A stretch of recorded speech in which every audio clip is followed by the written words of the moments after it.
orang hebat, Anda harus siap merasakan rasa sakit. Push diri sendiri, memaksa diri sendiri. Apa yang harus saya lakukan? Berserah diri itu bagus, apa itu perlu. Dari impossible jadi Eits, tunggu dulu. Sebelum nonton video lengkapnya, jangan lupa untuk subscribe ya dan klik link di bawah ini. Jangan lupa juga untuk klik tombol loncengnya. Oke? Terima kasih. Selamat menonton. Dalam episode I'm Possible kali ini, kami mengundang sosok pria kreatif, pemilik usaha yang bernama T-Shirt Bar, yang hadir sebagai penyedia jasa print kaos digital menggunakan teknologi direct to garment. Beliau adalah Brian Wicaksono, sosok yang jauh sebelum merintis usaha pernah mengalami peristiwa mengerikan, di mana waktu itu Brian mengalami sebuah musibah yang hampir merenggut nyawanya. Ia mengalami kecelakaan tunggal yang menjadikan Brian sebagai penderita amnesia. Meski sembuh dari amnesia, Brian dan keluarga kembali dikejutkan dengan analisa dokter yang mengatakan bahwa dirinya menderita kanker. Seketika, dunia menjadi gelap untuk Brian. Brian pun berusaha dan terus berupaya, hingga akhirnya kembali menjalani hidup normal seperti awalnya. Tak ingin larut dalam keadaan tersebut, ia pun berangkat ke Bandung untuk menimba ilmu sablon di sana. Berbekal itulah kemudian ia menemukan kembali gairah, karena apa yang dicarinya selama ini akhirnya bisa ia raih, yaitu memiliki pekerjaan sendiri yang ia cintai. Sebagai seorang cancer survivor, moto hidup Brian adalah pain is inevitable, but suffering is optional. Sesuatu yang kita hadapi tidak selalu bisa dirubah, namun kita tidak bisa mengubah sesuatu sampai kita menghadapinya. Itulah yang dialami oleh bintang tamu saya yang spesial hari ini, Brian Wicaksono, owner dari T-Shirt Bar. Hai Brian. Halo. Oke. Brian, di usia kamu yang masih muda, nggak akan ada satu orang pun yang pernah nyangka bahwa kamu sudah 2 kali berhadapan dengan maut. Ya, saya dulu waktu saya selesai kuliah, kecelakaan tunggal, itu saya jatuh kepala duluan, habis itu saya langsung masuk kritis, selanjutnya saya koma, lanjutnya itu ada amnesia. Benar-benar hilang ingatan, setiap hari hilang lagi, riset lagi. Mesti orang mengulangi lagi kenapa kamu ada di sini, kenapa kamu kayak gini, itu kita ulangin terus sampai akhirnya baru benar-benar pulih ingatannya. Oke, apa yang terjadi? Ditabrak oleh mobil kah, truk kah? Itu masih misteri sampai sekarang, nggak ada yang tahu. Saya juga nggak bisa ingat apa-apa sama sekali, karena kan gegar otak ya. Jadi mungkin kalau tahu orang stroke itu.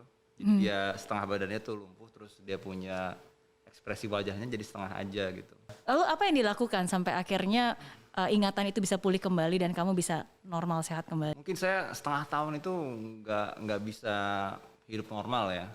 Itu operasi lutut saya tuh ada sekitar 10 kali lebih gitu.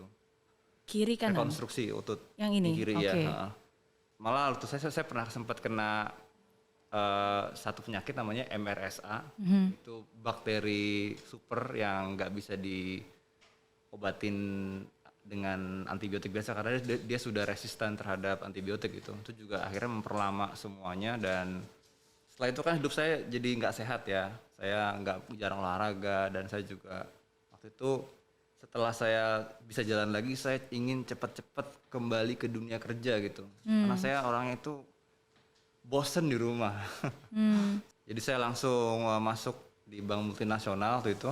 Cuman mungkin saya waktu itu terlalu terburu-buru ya.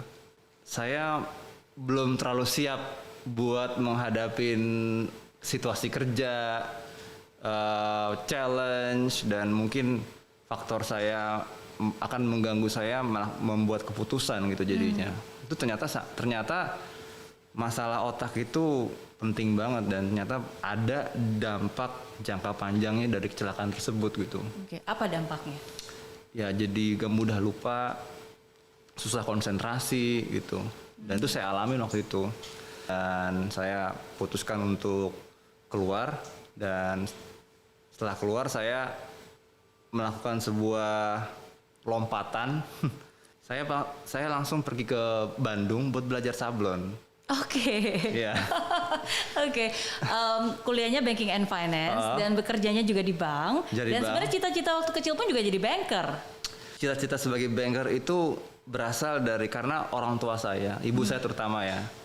Ibu saya itu dia itu a lifetime banker dia. Dari awal hidupnya sampai dia pensiun itu kerjanya di industri finansial gitu. Oke.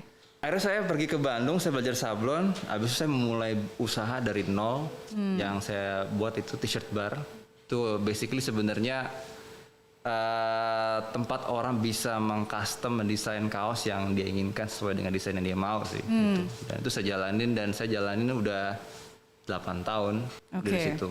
Ya, ini interesting ya. Saya jadi penasaran karena kan kamu bilang tadi begitu kamu recovery, kamu mulai bekerja, oke? Iya. Cuma karena kamu loncatannya terlalu terburu-buru, Iya, benar. sehingga kamu merasa bahwa psychologically Iya. terlalu stres, terlalu banyak Iya. beban, terlalu banyak pikiran, Iya. gitu. Dan akhirnya kamu memutuskan untuk berhenti dari pekerjaan dan mulai usaha sendiri. Bukannya mulai usaah sendiri justru lebih banyak beban, lebih banyak Iya. pikiran, Dulu ya lebih stressful. kita kerja di bank pulangnya malam ya. Ini pulang kemalaman ini. Pas mulai usaha ternyata kita kerja 24 jam. Iya. Sampai akhirnya ternyata ada tumor segede ini Wow. di leher. Oke. Ya.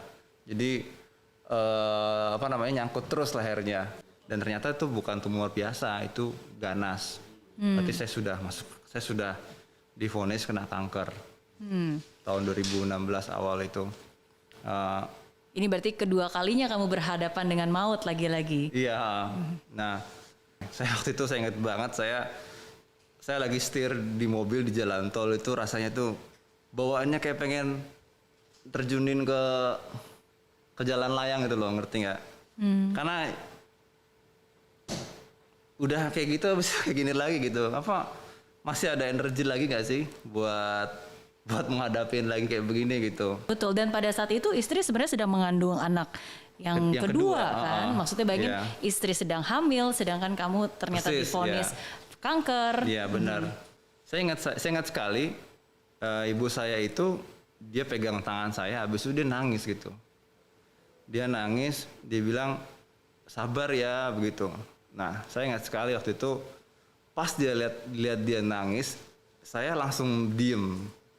Saya jadi nggak mau nangis lagi. Kenapa? Karena soalnya saya shock melihat dia nangis. When you have a Wonder Woman yang kuat begitu, tiba-tiba dia breakdown in tears, itu it's so shocking. You nggak bisa ngebayangin rasanya. Nah jadi disitulah saya langsung itu dalam waktu beberapa detik itulah saya langsung motivasi saya buat hidup itu tuh langsung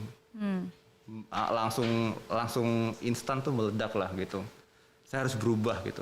Saya harus bisa, saya harus survive. Saya punya istri yang mengandung, saya punya anak, saya punya karyawan banyak yang saya harus hidupin. Iya. There's so much to lose gitu. I cannot lose gitu. Jadi saya merubah pola hidup, saya jadi rajin olahraga, makanan saya lebih sehat, dan saya mengurangin rasa stres. Saya juga there's so many miracles in my life yang saya juga bingung hitungnya. Tapi it's amazing sih. Maksudnya kalau Yeah. tadi Brian bilang bahwa your mom is a Wonder Woman.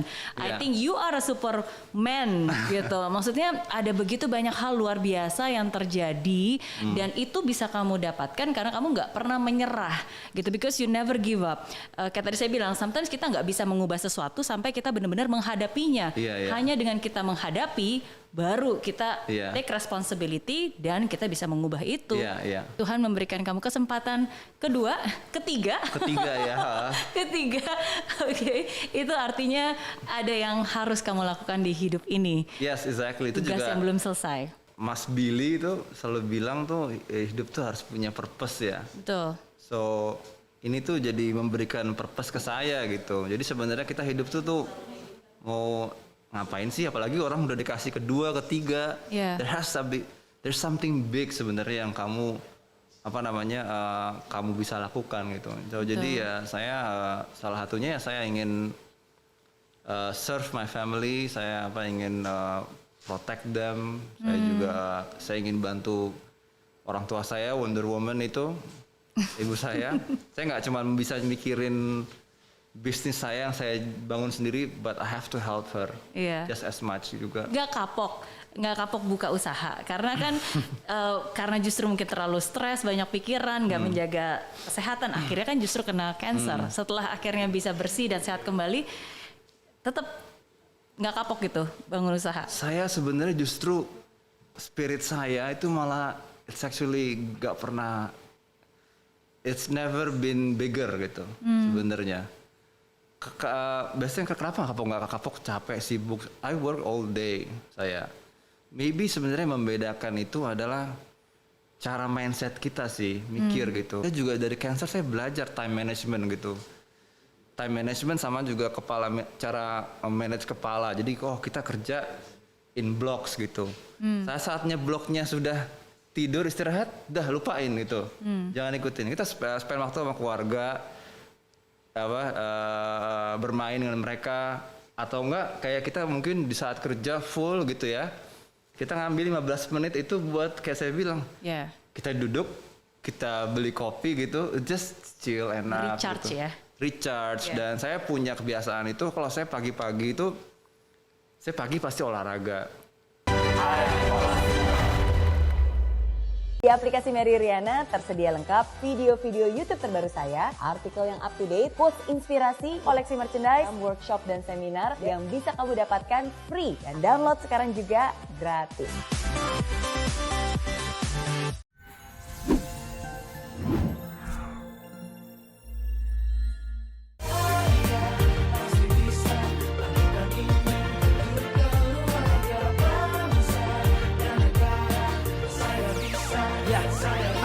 Laksana bumi tanpa hujan, hidup tanpa tujuan, kering dan mati tanpa hijaunya tumbuhan. Demikian kalau mimpi tak kunjung terjadi,